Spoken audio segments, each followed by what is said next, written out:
A man is buying bread. He's haggling over the price the way he does every single morning, and the baker is tired of it. The way he is every single morning. Somewhere behind them, a donkey is turning a millstone in slow circles. The smell of fresh bread is everywhere. A woman is arguing at a food counter about what was in yesterday's stew. A stray dog is asleep on the warm stones of a side street, completely unbothered by any of it. 2 children are running through the forum, being shouted at by someone who is definitely not their father. This is a city in full motion, loud, busy, relentless. It is the 24th of August, 79 AD. And in approximately 4 hours, every single person you are looking at right now is going to glance up at the mountain they have lived beneath their entire lives. The mountain their parents lived beneath, and their grandparents before them, and realize, far too late, that they were never safe. Today, we're going back to Pompeii. Not to the ruins. Not to the disaster. We're going back to the morning before, to a city of 20,000 people going about their lives with absolutely no idea what is coming. We're going to walk the streets, visit the bakeries, the food stalls, the forum, the Gladiatorial Barracks. We're going to see exactly how people lived, what they ate, what they argued about, what they cared about. And we're using AI reconstruction to bring it back to life, to show you not what Pompeii looked like, but what it felt like to be there. Before we go any further, drop a comment right now and let us know where in the world you're watching this from tonight. We have people joining us from everywhere, and we genuinely love seeing it. By the end of this, one thing is going to hit you hard. These people didn't feel like ancient history. They felt like Tuesday. It is 4 o'clock in the morning. The sun won't rise for another 2 hours, and Pompeii is already awake. This is something most people get completely wrong about the Roman world. It wasn't a slow, torch-lit civilization stumbling through the dark. It was loud, running at full speed, and it started before dawn. At the bottom of that machine, the people who woke up before everyone else, so that the city would be ready when everyone else arrived. Somewhere between 30 and 40% of Pompeii's population were enslaved. They were the infrastructure. They were the reason this city functioned. And nowhere is that more visible than here. The bakery. There are 35 bakeries in Pompeii. 35. For a city of roughly 20,000 people.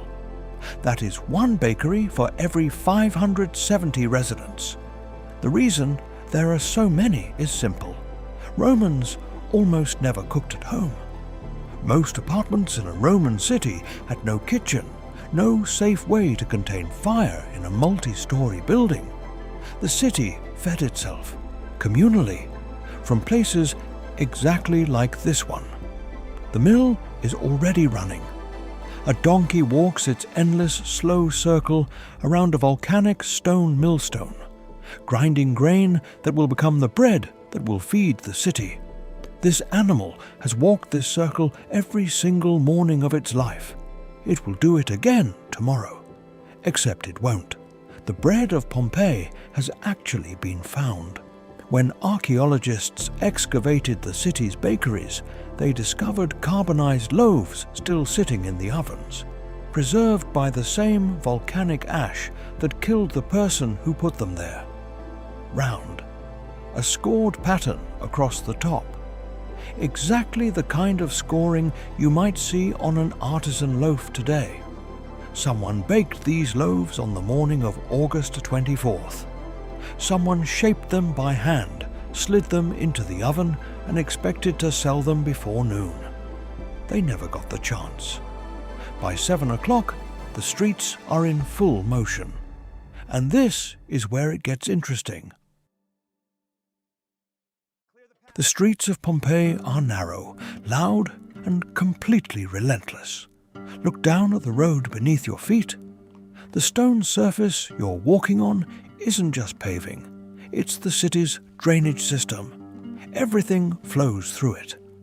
And those large stepping stones crossing the road, set at precisely the right height for cartwheel gaps to pass between them, so pedestrians never have to step down into whatever the street is currently carrying. That is not primitive. That is engineering. Walk far enough down the main commercial street and you pass a street barber operating from a stool on the pavement with no separation from the foot traffic whatsoever.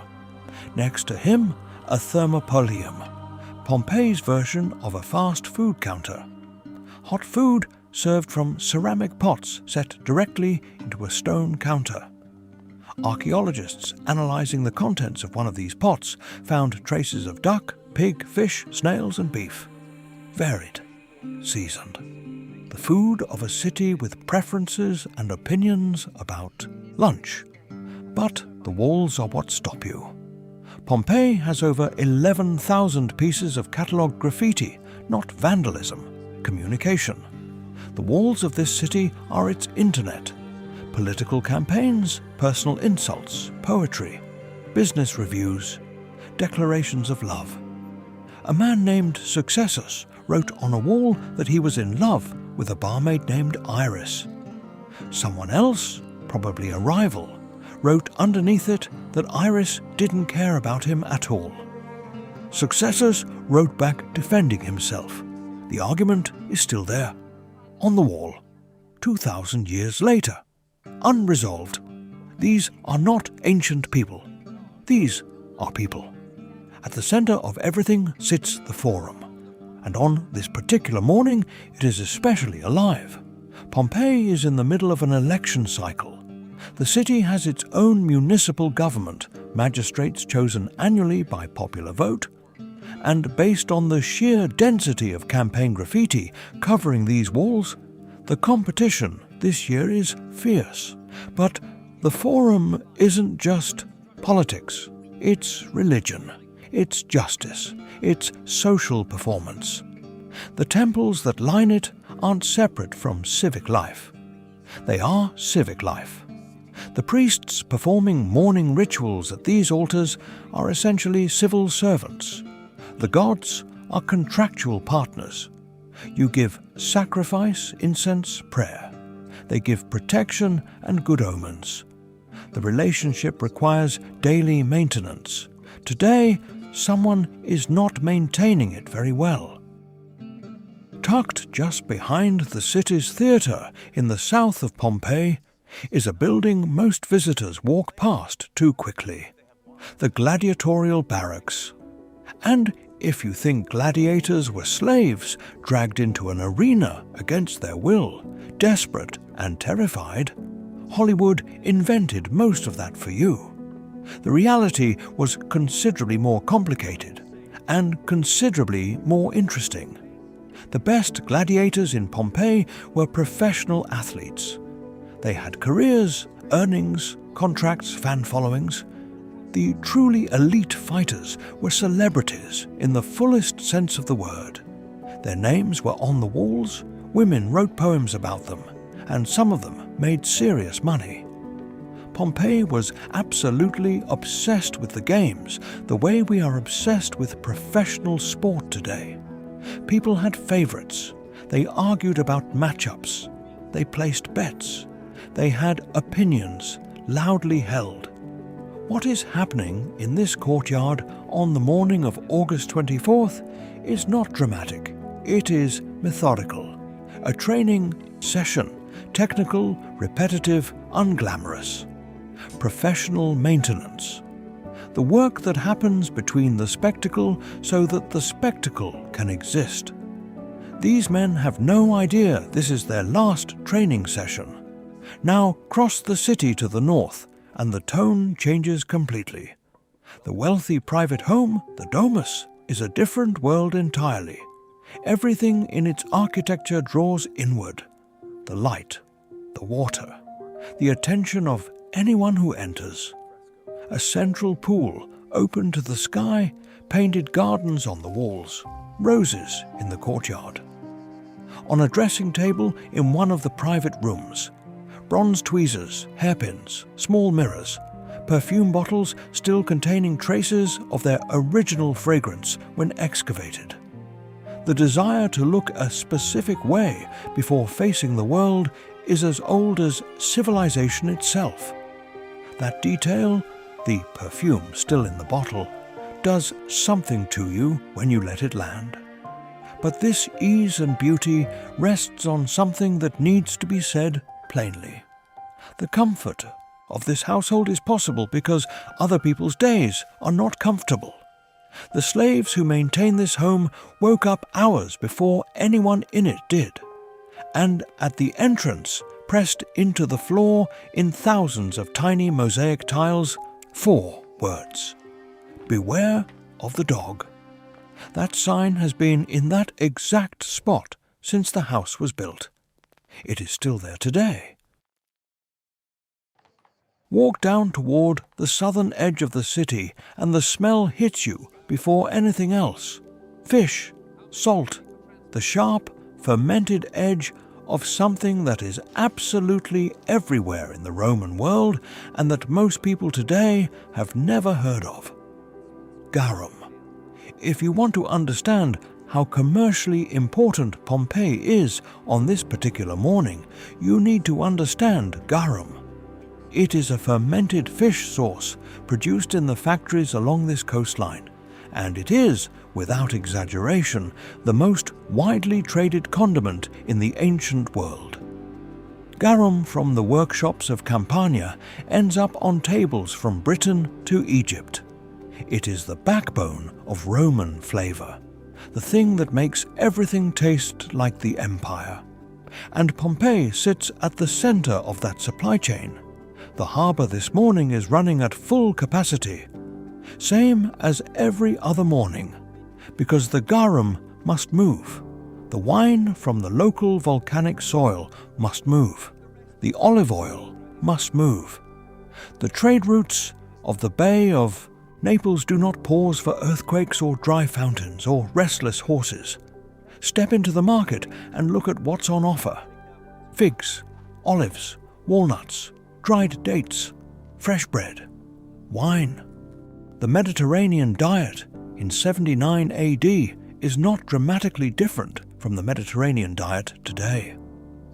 The continuity of these foods across 2,000 years is its own quiet kind of astonishing.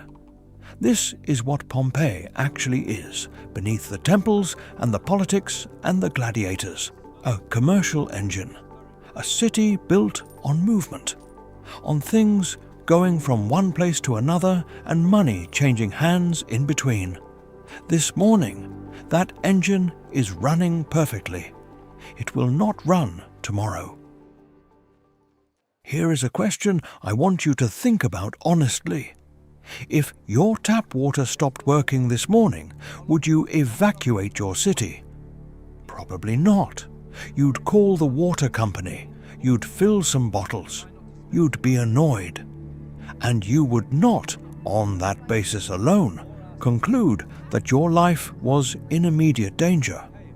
In the days leading up to August 24th, wells across Pompeii and the surrounding countryside begin to run dry.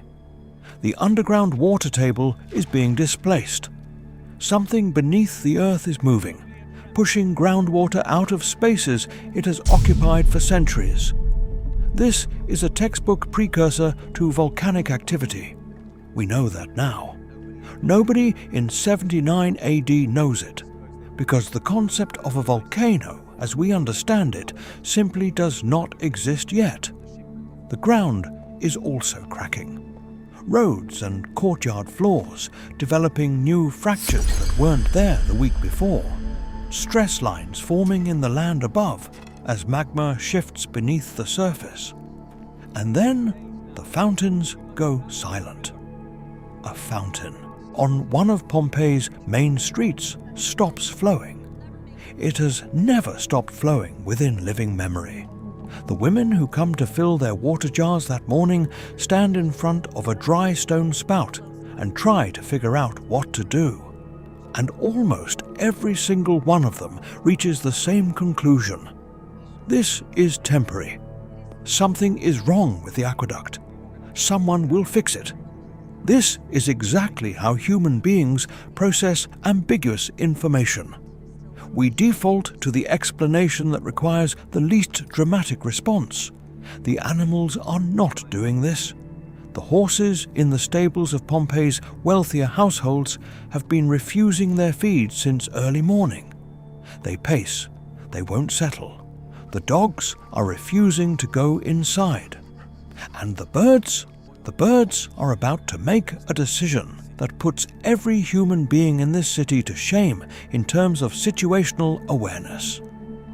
The tremors have been increasing since dawn. Small ones, the kind that rattle cups and open new cracks in plaster. But Pompeii has a framework for tremors. The earthquake of 62 AD hit this region hard. The city spent 17 years rebuilding. So when the cups rattle, the residents of Pompeii reach for a familiar explanation. This is another 62. It will pass. We survived before. That framework is about to be revealed as fatally inadequate. At approximately 11 o'clock in the morning, every single bird roosting on the colonnade of the Forum rises simultaneously, not startled, not scattered, and flies directly away from the mountain. They do not come back. At approximately 1 o'clock in the afternoon, the summit of Vesuvius is breached.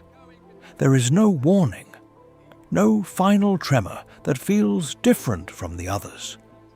One moment, the mountain is where it has always been. Green, familiar, completely unremarkable on the northern skyline. And then it isn't. The eruption column rises at meters per second. Within minutes, it reaches a height of over 20 kilometers. At its peak, it is ejecting approximately 1.5 million tons of material per second into the atmosphere.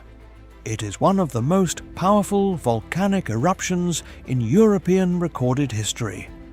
And it is happening directly above a city of 20,000 people who have absolutely no framework for what they are looking at.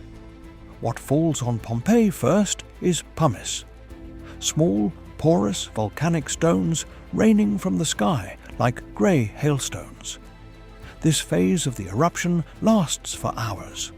The pumice accumulates at roughly 15 centimeters per hour. And here is the thing that changes everything. It does not immediately kill people. This is the escape window. And the people who survive Pompeii are almost entirely the people who use it. In these first hours, while the streets are frightening but still passable, they wrap cloth around their heads, they carry what they can grab, and they walk out through the city gates. Hey, do not look back. Most of them never return. We know almost nothing about these people. History remembered the ones who stayed. Some of those who stayed buried their valuables before leaving, fully intending to come back once things settle down. We know this because archaeologists keep finding hoards of buried silver beneath Pompeii's floors. Household treasure hidden in a hurry. The owners never came back to collect it. The window closes faster than anyone expects. The pumice rises past knee height, then hip height. Roofs begin to collapse under the weight. Ground floor doors become impossible to open against the pressure on the other side. The streets become impassable. And then the darkness becomes total. Not the darkness of night, not the darkness of a storm, but a darkness so complete that a lit torch illuminates only a small circle around itself, and beyond that circle, Absolutely nothing. Those still inside make the only calculation left available to them. A strong Roman house with thick walls is safer than walking blind through this. For a while, they are right. Between midnight and dawn on August 25th, the eruption column begins to destabilize. When it collapses, the material that has been carried upward for hours suddenly has nowhere to go but outward, downward, across the landscape in every direction at once. It becomes a pyroclastic density current. What happens next killed approximately 2,000 people, many of whom had survived everything up to this point. Many of whom had made every reasonable decision available to them with the information they had. People who had found strong walls, closed the shutters, kept the children calm, and waited for it to be over. A pyroclastic surge is not fire. It is not lava. It is something for which the ancient world had no word and no concept. A superheated cloud of gas, ash and volcanic rock fragments traveling at speeds of up to 700 kilometers per hour at temperatures between 400 and 700 degrees. You cannot shelter from it. You cannot outrun it. It moves faster than sound. Approximately 6:30 in the morning on August 25th, the fourth pyroclastic surge reaches Pompeii. The people sheltering in the strongest buildings they could find are killed by the thermal pulse before the surge cloud even reaches their walls. And then there is silence over the Bay of Naples that lasts for nearly 1,700 years. Pompeii is sealed. Every room, every street, every object, every person, entombed exactly as they were at the moment the surge arrived. The volcanic material creates a near-perfect anaerobic environment. Almost no oxygen, almost no moisture. Wood survives. Fabric survives. Food survives. The painted walls survive in colors so vivid that when excavation lights first hit them, they look like they were painted last week. The people do not survive, but the shape of them does. In 1863, the site director Giuseppe Fiorelli notices cavities in the hardened volcanic deposit, hollow spaces where the rock contains nothing. He realizes what they are. He fills them with liquid plaster through small holes. When the plaster sets and the surrounding rock is carefully removed, what emerges is not a skeleton. It is a person, frozen mid-gesture, clothing folded, expression sometimes still readable on their face. This hand held bread this morning. It dropped coins at the thermopolium counter. It steadied a child crossing the stepping stones in the street. And then it stopped. The bakery is still there.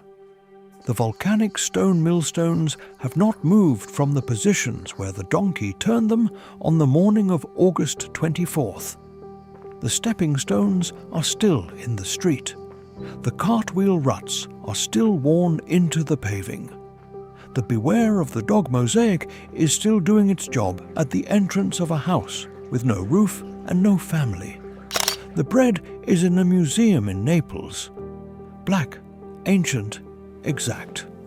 The scored pattern across the top of each round loaf identical to what we saw in the oven this morning. The gap between the hand that baked it and the glass case it sits behind is 2,000 years, and somehow it feels like nothing at all. Vesuvius is still there. Of course it is. It has erupted more than 50 times since 79 AD. 3 million people live in its designated danger zones today. Volcanologists monitor it continuously. They cannot tell you when. They can tell you that it will. And 3 million people live there anyway. Because Vesuvius has always been There, because the soil is extraordinary, because it is home, because the calculation that says the danger is real but probably won't happen in my lifetime is, statistically, probably correct. The people of Pompeii were making the exact same calculation on the morning of August 24th. The only difference is that today we have better instruments. Pompeii is not a cautionary tale about volcanoes. It is a mirror. Every city believes the ground beneath it is permanent. Every person believes their Tuesday morning will lead to a Tuesday evening. The people of Pompeii argued about politics, cared about how they looked, spoiled their pets, had favorites among the athletes, bought fast food on the way to work, and woke up on an ordinary morning fully expecting to go to bed that night. They didn't feel like ancient history. They felt exactly like you.